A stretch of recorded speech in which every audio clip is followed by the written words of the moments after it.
Hi friends, ഞാൻ പാറുവാണ്. ഇന്നത്തെ നമ്മുടെ റെസിപ്പി മുതിരച്ചാറ് കറിയാണ്. മുതിരച്ചാറ് കറി ഉണ്ടാക്കുന്നത് എങ്ങനെയാണെന്ന് നമുക്ക് നോക്കാം.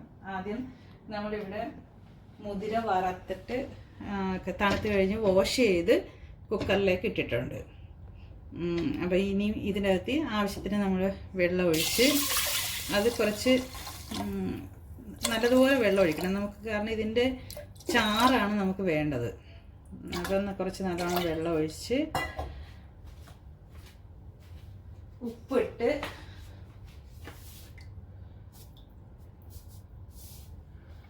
വേവിക്കണം. ഒരു 5 വിസിൽ മതിയാവും. ഇത് വെന്ത് കിട്ടി കഴിയുമ്പം നമുക്ക് അപ്പോഴത്തേക്ക് അരപ്പ് തയ്യാറാക്കാം. പിന്നെ നമുക്കിതിന് വേണ്ടത് പച്ചമാങ്ങയാണ്. ഒത്തിരി വേണ്ട, ഒരു പൂള് പച്ചമാങ്ങ. നല്ല പുളിയുള്ള മാങ്ങയാണെങ്കിൽ നല്ല ഒരു പൂള് മാങ്ങ മതി. പുളിയുള്ളതാണെങ്കിൽ എൻ്റെ കയ്യിലിരിക്കുന്നത് പുളിയുള്ള മാങ്ങയാണ്. അപ്പോൾ അതിൽ നമുക്ക് ഒരു പൂള് മാങ്ങയിട്ട് ആ മാങ്ങ വേവിച്ചിട്ട് നമുക്ക് അരപ്പ് ഇട്ട് ഈ മുതിര പിന്നെ നമുക്ക് തോരനാക്കുവോ ഇല്ലെങ്കിൽ നമ്മൾ മുതിര അസ്ത്രം പോലെ ഉണ്ടാക്കത്തില്ലേ, അങ്ങനെ എന്തെങ്കിലുമൊക്കെ നമുക്ക് ഉപയോഗിക്കാം. അപ്പോൾ നമുക്ക് ഇതാദ്യം വേവിച്ചെടുക്കാം. മുതിരച്ചാറ് കറിക്ക് വേണ്ട ഇൻഗ്രീഡിയൻസ് ആണ് പറയുന്നത്. ഒരു 1/2 കപ്പ് തേങ്ങ ചിരവിയത്, 1/2 സ്പൂൺ മുളക് പൊടി, അത് ഒരു 1/4 സ്പൂൺ, 1/2 സ്പൂണിന് താഴെ ഒരു 1/4 സ്പൂണിനോളം മല്ലിപ്പൊടി, ഒരു നുള്ള് മഞ്ഞൾപ്പൊടി, പിന്നെ ഒരു 6 ചുമന്നുള്ളി അരിഞ്ഞത് ഇവിടെ എടുത്തു വെച്ചിട്ടുണ്ട്. ചുമന്നുള്ളി നല്ലതായിട്ട് വേണം ഇതിന്.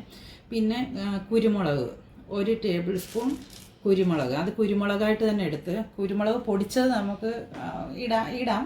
പക്ഷേ പൊടിച്ച് വെച്ച് കഴിയുമ്പോഴത്തേക്ക് അതിൻ്റെ ആ ഒരു ഗുണവും ആ മണവും എല്ലാം അങ്ങ് പോവും. അപ്പോൾ അതുകൊണ്ട് നമുക്ക് കുരുമുളകായിട്ട് തന്നെ, കാരണം ഇതിൻ്റെ അത്രയും മെയിൻ ഇൻഗ്രീഡിയൻസ് തന്നെ കുരുമുളക് നല്ലതായിട്ട് വേണം മുതിരച്ചാറ് കറിക്ക്. അപ്പം നമുക്ക് കുരുമുളകായിട്ട് തന്നെ ഇത് അരയ്ക്കാം. നല്ലതുപോലെ അരച്ച് നമ്മളിവിടെ മാങ്ങ അതേ വേവായിട്ട് ഇരിക്കുന്നുണ്ട്, വെന്തിട്ടുണ്ട്. മാങ്ങ അരിഞ്ഞ്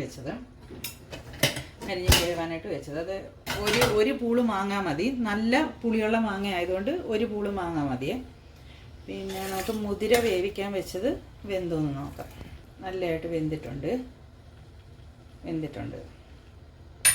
അപ്പോൾ ഇനി ഇത് ഞാൻ അരച്ചുകൊണ്ട് വരാം. ഞാൻ അരപ്പ് അരച്ച് കൊണ്ടുവന്നിട്ടുണ്ട്.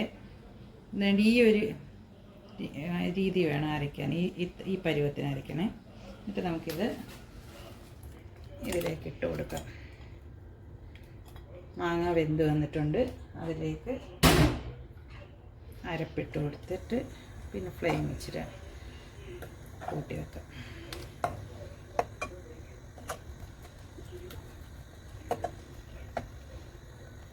അതിലേക്ക് അരപ്പ് ഒന്ന് തിളയായിട്ടുണ്ട്. അങ്ങനെ അതിലേക്ക് നമ്മൾ മുതിരച്ചാറ് ഊറ്റി അങ്ങോട്ട് ഒഴിച്ച് വെക്കാം.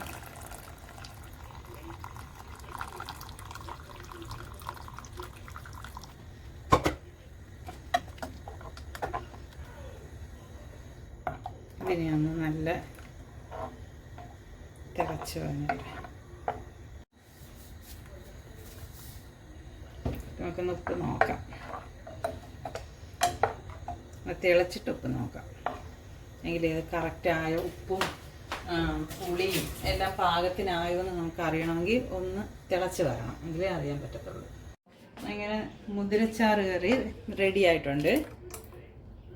നമുക്ക് ടേസ്റ്റ് നോക്കാം. നല്ല ടേസ്റ്റാണ്. കുരുമുളകൊക്കെ പാകത്തിന് ഞാനുണ്ട്. ഇനിയും നമുക്കിതിലൊന്നിട്ടൊന്ന് കടുക് താളിച്ചൊഴിക്കാം. അതിനുവേണ്ടി ഒരു കടായി അടുപ്പത്ത് വെച്ച് വെളിച്ചെണ്ണ ഒഴിച്ചു കൊടുക്കുക. വെളിച്ചെണ്ണ ഒന്ന് ചൂടായി വന്നു കഴിഞ്ഞപ്പോൾ കടുക് ഇട്ട് കൊടുക്കുക.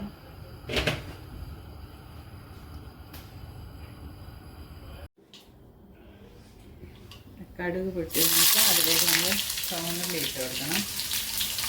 2 ചുവന്നുള്ളി അരിഞ്ഞ് വെച്ചിട്ടുണ്ടായിരുന്നു. വറ്റൽമുളകിട്ട് കറിവേപ്പില ഇട്ട് കൊടുക്കും.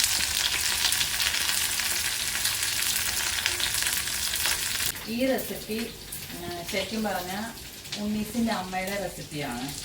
ഞാനിത് ഫസ്റ്റ് ഇത് ഉണ്ടാക്കാൻ പഠിക്കുന്നത് അമ്മയുടെ കൂടെ നിന്ന് കല്യാണം കഴിഞ്ഞ് വന്നു കഴിഞ്ഞ് അമ്മ നേരത്തെ ഞങ്ങൾ മുതിര ഉണ്ടാക്കി കഴിച്ചിട്ടുണ്ട്.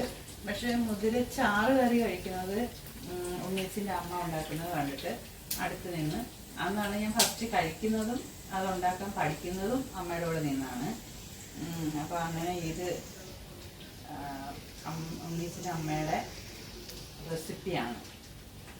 അത് ഞാൻ നിങ്ങൾക്ക് വേണ്ടി ഷെയർ ചെയ്യുകയാണ്. നമുക്കിത് കറിയിലേക്ക് ഇട്ട് കൊടുക്കാം.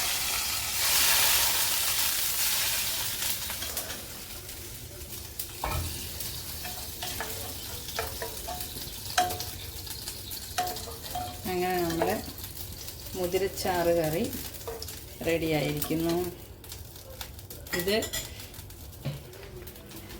ഇത് പോഷകസമ്പുഷ്ടമായ ഒരു ഒഴിച്ചുകറിയാണ്.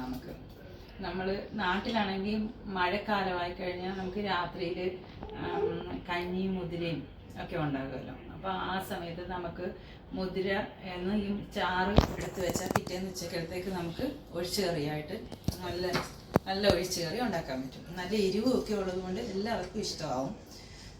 അപ്പോൾ നമുക്ക് നാളെ വേറൊരു റെസിപ്പിയായിട്ട് കാണാം. ഇഷ്ടപ്പെട്ടാൽ നിങ്ങൾ സബ്സ്ക്രൈബ് ചെയ്യണം. അതിനേക്കാൾ കൂടുതൽ നിങ്ങളിതൊന്ന് ട്രൈ ചെയ്ത് നോക്കണം. അത് നന്നായിട്ടുണ്ടോ, നല്ലതായിട്ട് ചെയ്യാൻ പറ്റുന്നുണ്ടോ എന്നൊന്ന് ട്രൈ ചെയ്ത് നോക്കണം. പിന്നെ ഷെയർ ചെയ്യണം, ലൈക്ക് ചെയ്യണം, കമൻറ്റ് ചെയ്യണം.